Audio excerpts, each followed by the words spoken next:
Ikiganiro gikomeye cyane umunyamakuru Stanis Bujakera, umwe mu banyamakuru bakomeye cyane muri Republika Demokarasi ya Kongo, akaba akorera ikinyamakuru Jeune Afrique, aho yagize ati Republika Demokarasi ya Kongo u Rwanda, ese haracyashoboka gukumira ko intambara yakomeza kwaguka? Umunyamakuru rero muri ikiganiro cye gifite umutwe ugira gutyo yatangiye agira ati mu gihe hataragaragara ubunyangamugayo n'ubushake bwa nyabwo bwa politiki mu gukemura iki kibazo, hazakomeza kuba inama gusa, inama ku nzego zose, haba ku rwego rw'akarere cyangwa ku rwego mpuzamahanga. Buri wese afite gahunda ye, nta n'umwe witeguye gutanga ibitambo ngo agere ku wundi cyangwa guhara uruhare rwe kugira ngo abashe kuba yagera ku wundi. Ng'icyakora mu gihe abo bayobozi baganira, ni abaturage bakomeza kubabara no gupfa, ngo mu gihe inzira y'amahoro ikomeje kudindira.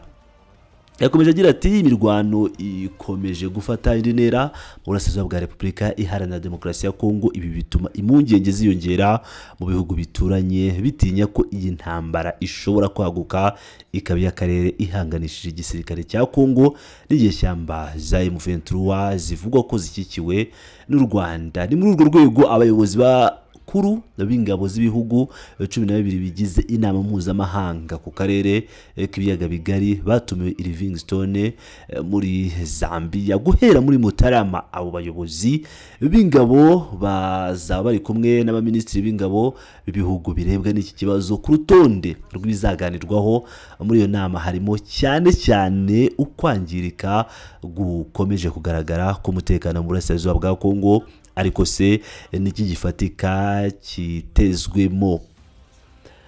Ngo ku itariki ya 4 Ukuboza 2025 ku buyobozi bwa Donald Trump, Perezida Felix Tshisekedi na Paul Kagame bashyize umukono ku masezerano y'amahoro i Washington. Aya masezerano ya Washington si inyandiko isanzwe, yiyongereye ku zindi n'intambwe ikomeye igamije kuba ku baturage b'akarere kose ikimenyetso cy'isezerano ridashobora gusubizwa inyuma ryo guca ukubiri n'amakimbirane no gufungura urupapuro rw'ubufatanye, amahoro n'umutekano urambye mu karere k'ibiyaga bigari.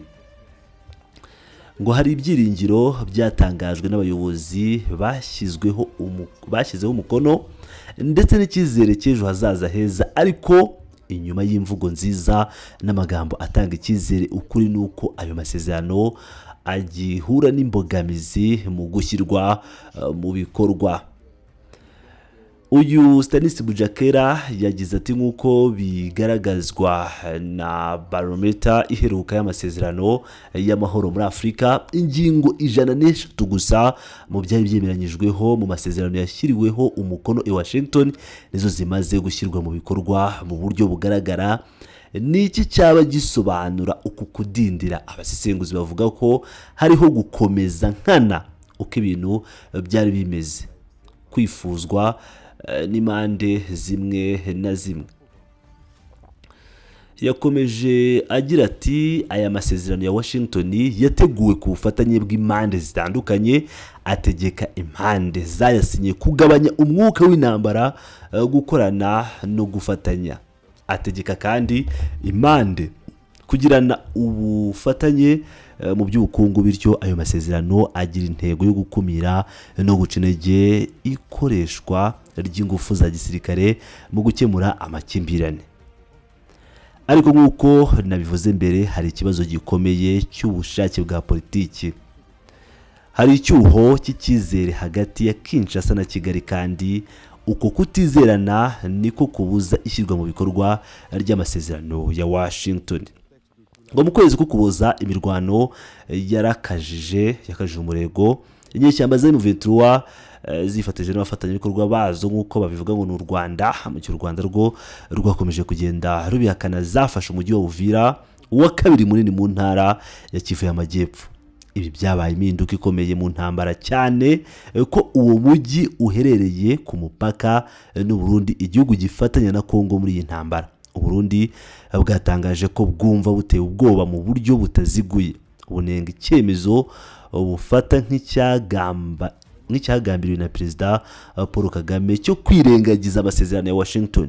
Minisitiri w'ububanyi n'amahanga w'u Burundi Edouard yageze naho avuga ko ifatwa rya Uvira ari nko gutuka no gusuzugura Leta Zunze Ubumwe za Amerika mu itangazo yatanze muri Mutarama 2026.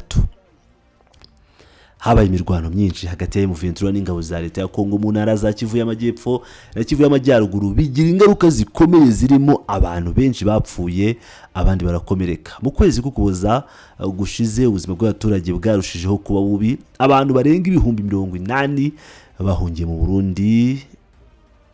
Igihugu gituranye cyagaragaje ko kigorwa cyane no kwakira uwo mubare munini w'impunzi. Ni muri urwo rwego Zambia yemeye gutegura inama y'umutekano isabwe n'inama mpuzamahanga ku karere k'ibiyaga bigari. N'indi nama yongeye gutegurwa igamije kugabanya intambara, kunoza imikoranire hagati y'ibihugu bigize uwo muryango no guteza imbere ibiganiro hagati y'impande zihanganye. Hari impungenge zikomeye kandi zifatika z'uko akarere gashobora guhungabana bikomeye, bigaragara ko hakenewe gufata ingamba zihutirwa kugira ngo hirindwe akajagari n'akaga gakomeye, kuko muri iki kibazo harimo ingaruka nyinshi kandi mu gihe nta gikozwe ingaruka zishobora kuba zikomeye cyane.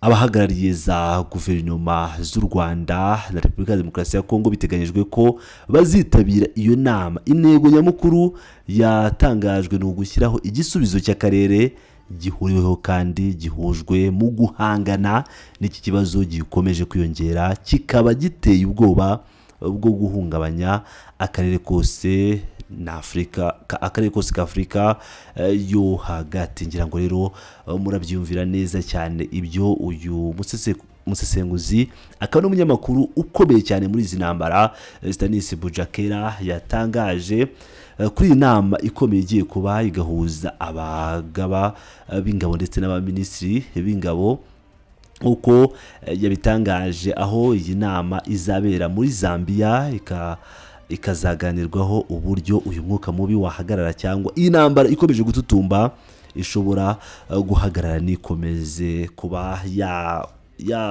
yaturika ngo ibe yagera mu bihugu bitandukanye. By'umwihariko Burundi bwakomeje kugenda bugira ubwoba, ndetse n'u Rwanda rwakomeje kuvuga ko FDLR na Repubulika ya Demokarasi ya Kongo ubwabo aribo batangije ibintu, ndetse bakaba ubwabo bafatanyije n'abasirikare b'u Burundi bashaka ibitero ku Rwanda. Hari ibimenyetso bitandukanye byagiye bijya hanze, ngira ngo murabyibuka neza ubwo Perezida Sebarundi yajyaga i Kinshasa akaganira n'aba FDLR avuga ko azabafasha, ndetse na Chilombo usibye guhura na bamwe mu bayobozi ba FDLR barimo nka Bajire Murumba ndetse n'abandi.